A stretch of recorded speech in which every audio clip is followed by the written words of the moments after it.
What's up, squad? This is Brandon from the Bantu Sun. Thank you so much for joining me today.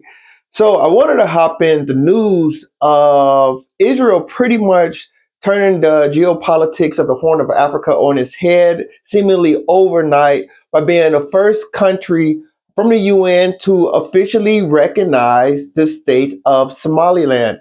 So, in the past, there have been some near calls for instance, Ethiopia, but Somaliland kind of jumped the gun on that one. Ethiopia and Somaliland had basically a memorandum of understanding, an MOU, and basically Ethiopia being the most populous landlocked country in the world, seeking sea access, tried to bypass Somalia out of frustration and being heavily reliant on Djibouti, decided to lease a port from Somaliland, and this will be in exchange for basically sea access for Somaliland, and then Ethiopia would recognize Somaliland internationally. Now, this never truly came to fruition, or hasn't as of yet. But Israel is a completely different situation. Israel has officially recognized Somaliland. Somaliland has existed since 1991, so we're talking about 30 plus years of existing alone, despite its own military and having its own passport. Israel is the only country in the world right now that formally recognizes Somaliland. Now, why is this important? Well, let's go back to the roots of Somalia. So, Somalia, although it's one ethnic group, they are split in various clans. And clans are very, very important, which shows you that even when you do have a relatively homogenous group, there's always a way to divide and conquer. So, during the colonialism, which is where a lot of these countries came from, because before colonialism, they really didn't exist, or there was no real one single unified state of the Somali people. And what happened is different colonies partitioned the coast of Africa off. You have French Somalia, which became Djibouti, British Somalia, which is Somaliland today, and Greater Somalia or Somalia itself, which was recognized basically as the Italian portion of Somalia or Italian Somalia. So this country never really existed as one group in itself. And of course, as colonialism fell, they did experiment with trying to unify the country under Muhammad Bar.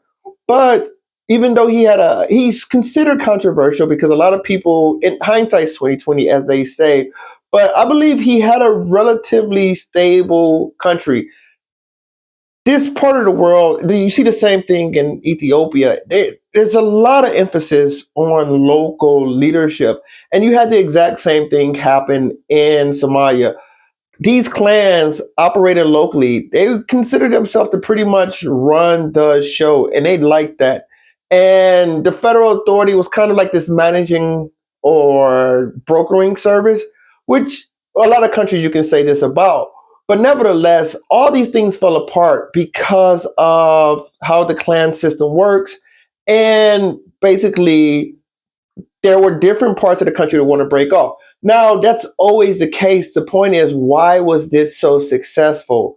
Well, there are three major clans within Somalia. You have the Hawiye, which is primarily found around in and around Mogadishu. You have the Darude, which is going to be more in your Jubaland, in the south, southern coast, in the south and southern regions, the Puntland in the northern and northeastern coast, as well as in that Ogden area, so the more western interior of the country, bordering into Ethiopia. So there was under the leader, President Mohammed Syed Bar, there was the war of aggression of the Ogaden War, where he seeked to go inside Ethiopia and partition off the Somalis that exist in the Ogaden region of Ethiopia. Both of these countries were allied to the Soviet Union at the time. The Soviet Union basically switched complete support to Ethiopia, which one can see it's one because the war was seen sort of from Somalia's aggression as well. Nevertheless, Ethiopia was able to persevere and they held the Ogaden. Well, this kind of weakened Somalia on one front, but The third group within Somalia that is very influential is a group to the north, this Somaliland region, which is predominantly dominated by the Isaacs. So you have the Hawiye, Mogadishu, the Rude, that Jubaland, Puntland, interior Ogaden region, but you also have this northern region, the Isaacs. Now, as I said, this region was dominated by the British, and it's kind of the most strategic part of Somalia. Somalia itself, in totality, has the largest coastline in Africa, which is an impressive trait amongst itself.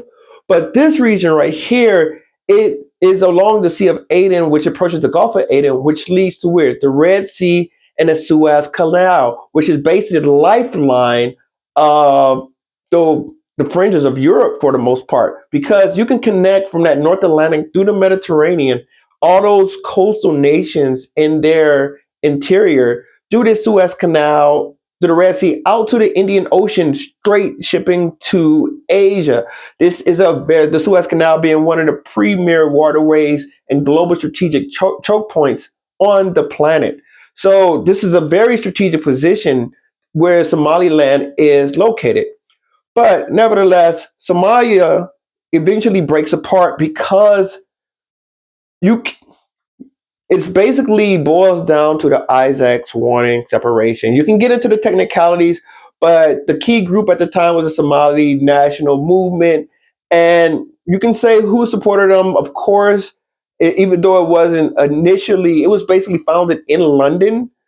They do have some roots in the Horn in Arabia, but it was officially founded in London in 1981. But the Isaacs kind of never really bought into, or they didn't have the strength to eventually succeed from Greater Somalia until there was a weakness amongst President Barr regimes. Some say because of poor management. I think it's because he didn't really have the allies, and the economy wasn't strong enough to keep the clans in line. Obviously, the clan structure is really important as well. So you have a lot of bad blood. Somalia goes into a civil war. People revert to their clans. Um, Syed Barr is forced to self exile, or he leaves the country, which kind of creates this sort of anarchist, and I want to call it anarchy. I'll call it extremely localized, decentralized nation of Somalia.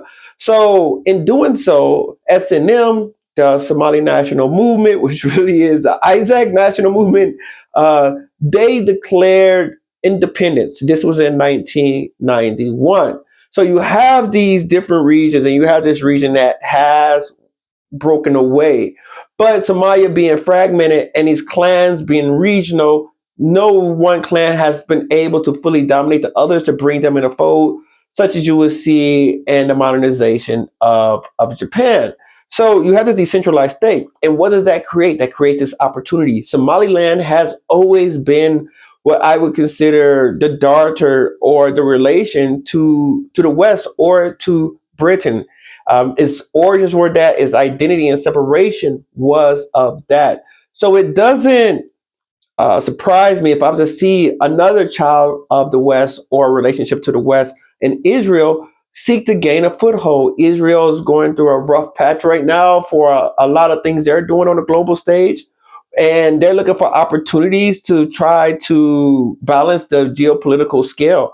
Of course, Israel is extremely influential in the United States, so they have a big ally with the United States. But by doing this, they really get a chance to establish themselves in the Horn of Africa in a very serious way, and protection of security. This is right across from Yemen, which many rockets are believed to have originated from, headed towards Israel. It's along the lifeline of the key waterway of the Red Sea, which basically controls the Suez Canal. A lot of empires in history, especially the Ottoman Empire, if you're going to be a power in the Eastern Mediterranean, you need to control the Red Sea, and that's just a fact. So it's only natural that a country in the Levant, that Eastern Mediterranean, is looking for allies along the coast, and that really leads to why is this so controversial? It's controversial for a lot of reasons, but this is already a relatively I don't want to say volatile, but let's say hot region in the world. You already have Ethiopia growing in strength and power and establishing the Grand Ethiopian Renaissance Dam, which a lot of downriver nations such as Sudan and Egypt are not happy with. And to do this, Somalia has been courted by outside powers, as I was just talking about with the Ottomans. Turkey is a major ally of Somalia. And in fact, when this announcement was made, there was a meeting amongst the leadership of Turkey, the foreign leadership of Turkey, Egypt, Somalia, as well as Djibouti, which was surprising to me because I haven't got to the bottom of it yet. A lot of people believe it's related to the Isa clan being a minority in the Somaliland. So basically, with the recognition of Somaliland, and that's going to lead to eventual weapons, intelligence, and military support from Israel, of course.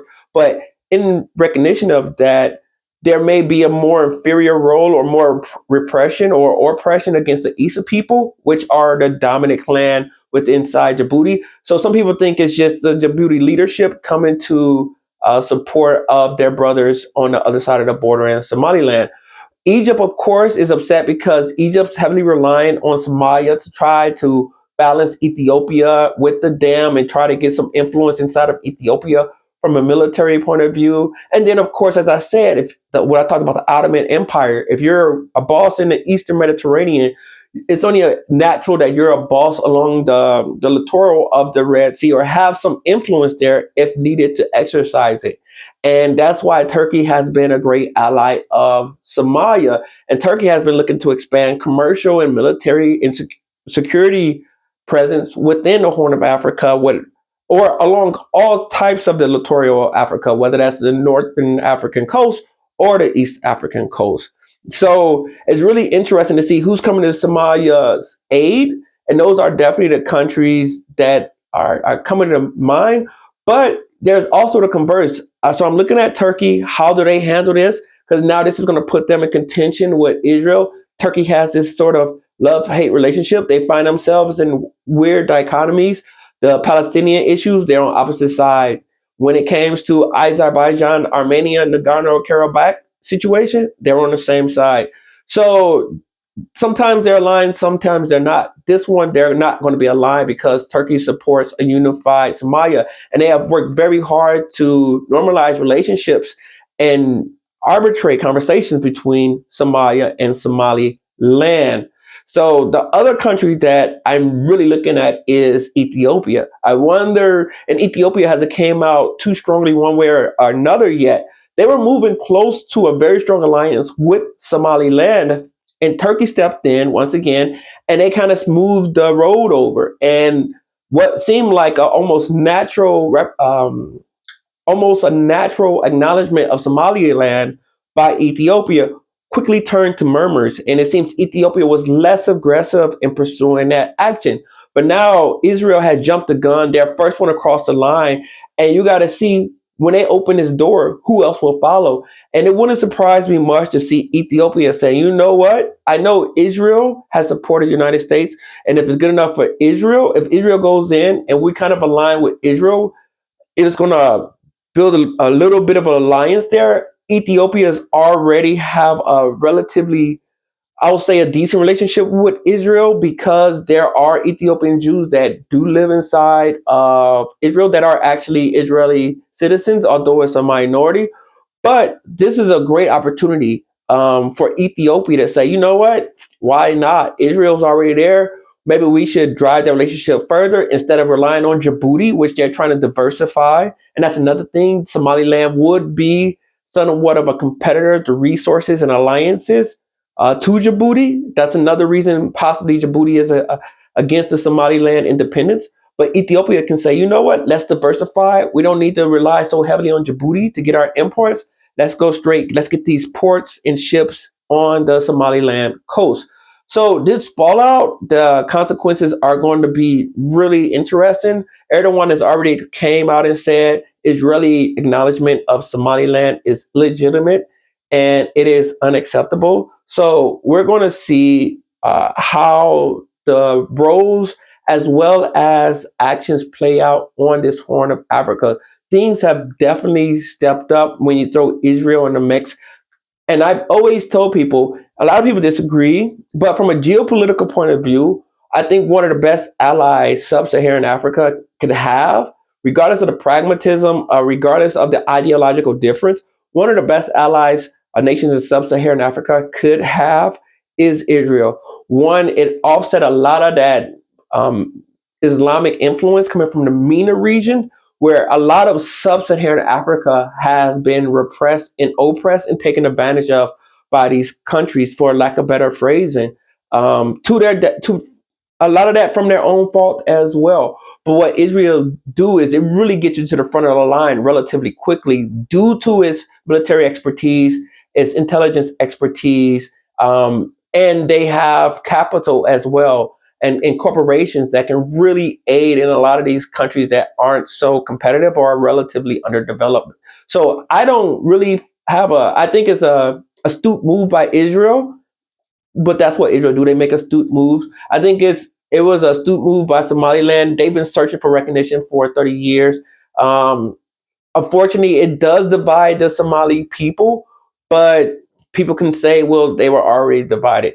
So I'd love to hear your thoughts. Comment below, like, share, subscribe if you enjoyed the content. And until next time, take care. Bantu up.